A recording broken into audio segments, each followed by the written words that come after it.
In the blazing sun of mid-August 480 BCE, a narrow pass along the coast of Greece became the unlikely stage for one of history's most enduring military encounters. Here, at the clutches of Thermopylae, a mere 300 Spartans, led by King Leonidas, faced off against the mammoth Persian army under King Xerxes. This David versus Goliath matchup not only endures in memory for its sheer improbability, but also because it underscores the profound realms of courage, strategy, and sacrifice. The image of Spartan warriors armed with nothing but spears and shields, holding their ground against a flood of Persian immortals, invites a pulsating echo of awe and inspiration that reverberates through the corridors of history even today.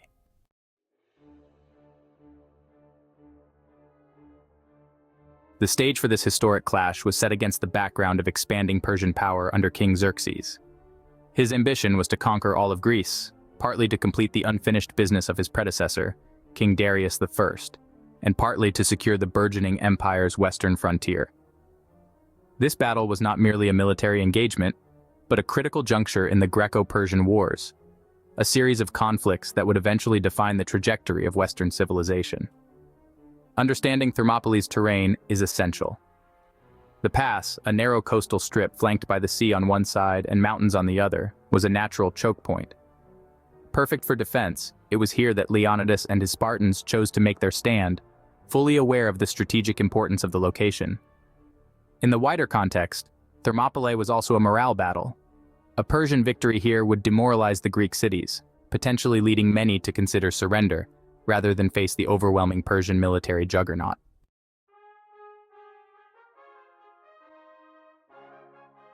The ethos of Sparta was built around warfare. From the age of 7, Spartan boys were enrolled in the agoge, the rigorous education and training regimen designed to create not only warriors, but citizens wholly devoted to the state. The result was a society of warriors unlike any other, conditioned to believe that death in battle was the greatest honor.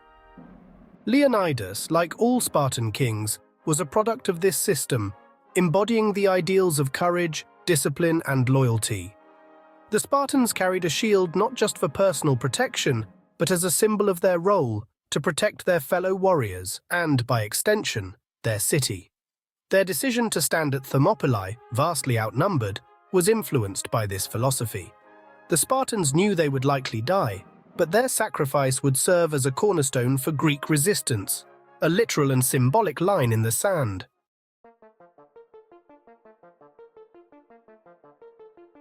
The Immortals were the elite infantry of the Persian army, named because their numbers were always maintained at exactly 10,000. When a soldier fell in battle or due to illness, another immediately filled his place, symbolizing immortality.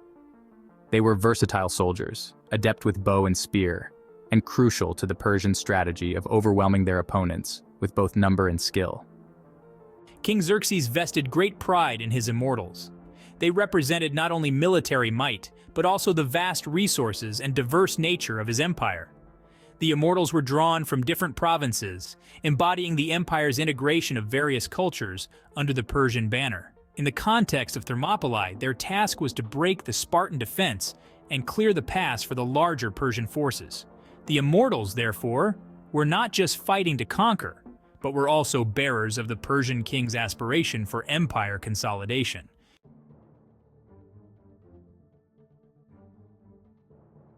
On the eve of the battle, both sides made crucial preparations, mindful that the geography of Thermopylae would heavily influence the combat style and tactics. We knew the narrow pass would limit the numerical advantage of the Persian army, allowing my Spartans to hold their ground against a much larger force. The Spartans enhanced their defensive position by rebuilding an existing wall at the narrowest part of the pass and stationed themselves behind it, creating a formidable barrier.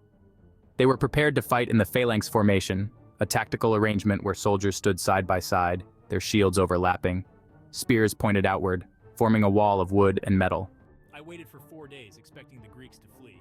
But when they didn't, the Persians prepared for a frontal assault. Despite their vast numbers, the Persians were constrained by the narrowness of the pass, which negated their usual tactics of encircling the enemy or using cavalry effectively.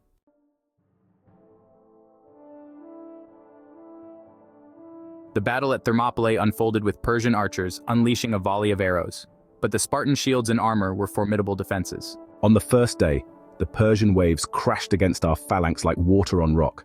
The narrow pass amplified our formation's effectiveness. For every Spartan who fell, a dozen Persians were slain.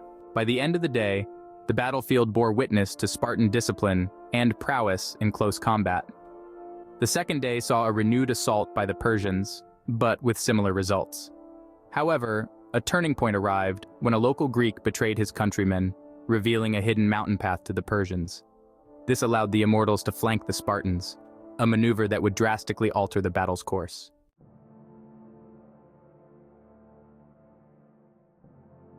Leadership was crucial in shaping the events at Thermopylae. Even when the betrayal was revealed, I chose to stay and fight to the death.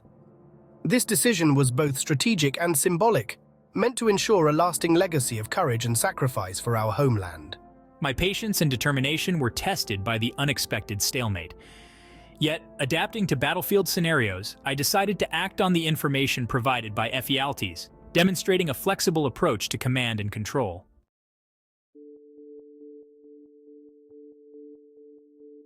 The Spartans, alongside a few hundred other Greeks, were ultimately surrounded and killed to the last man. Yet their sacrifice had profound and far-reaching effects. It galvanized us, the Greek city-states, realizing that Persian domination could be resisted and ultimately repelled. The battle delayed the Persian advance, allowing the Athenians time to evacuate and regroup, setting the stage for the decisive naval battle at Salamis later that year. Although a tactical defeat for the Greeks, Thermopylae was a strategic victory for Greek independence, shaping the future of Western civilization by ensuring the survival of Greek cultural and political ideals.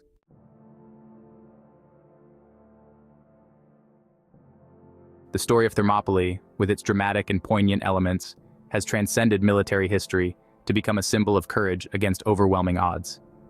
It serves as a testament to the human spirit's capacity for resistance and sacrifice in the face of imminent destruction.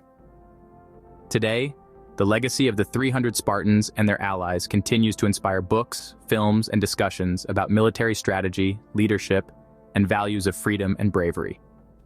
The battle's message, that moral and cultural convictions can withstand the tests of warfare and adversity, resonates deeply in contemporary dialogues about identity, conflict, and coexistence. The epic stand at Thermopylae remains a poignant reminder of the enduring human values that shaped the past and continue to influence our present and future. As we reflect on the powerful story of Thermopylae and its enduring impact, we invite you to join our journey through history. If you are captivated by tales of valor, strategic genius, and transformative battles that have shaped civilizations, consider subscribing to our channel. Here we delve deep into the pages of history, uncovering the stories of heroism, intrigue, and the complex human narratives behind the world's most legendary conflicts. Don't just learn history, experience it with us. Engage with the past to understand the forces that shape our world today. Subscribe, like, and hit the notification bell to stay updated with our latest content and continue exploring the vast knowledge of human history together.